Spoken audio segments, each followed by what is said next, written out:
ng samahan ng dentista sa lalawigan ng Quezon, sa harap ng Diyos at sa harap ng tao, magalang ko pong ipinoproklama ang mga bagong opisyales na manunungkulan sa taong ito kasama si Pangulong Berditua sa loob ng 1.5 taon.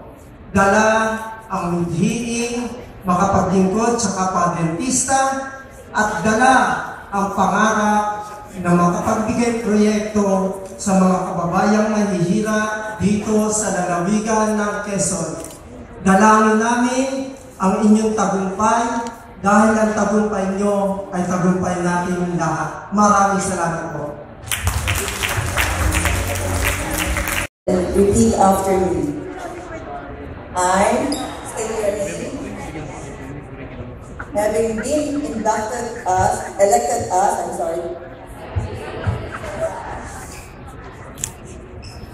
state your position of the Quezon Province Dental Chapter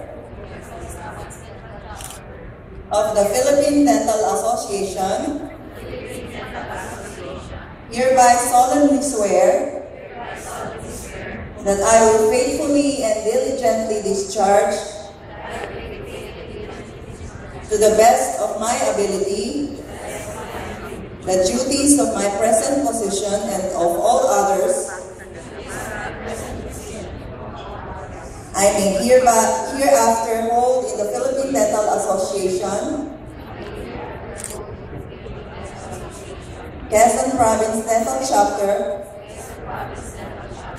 that I will obey the laws and legal orders promulgated by the duly constituted authorities, that I impose this supreme obligation upon myself voluntarily without mental reservation or purpose of evasion. So help me God. Congratulations.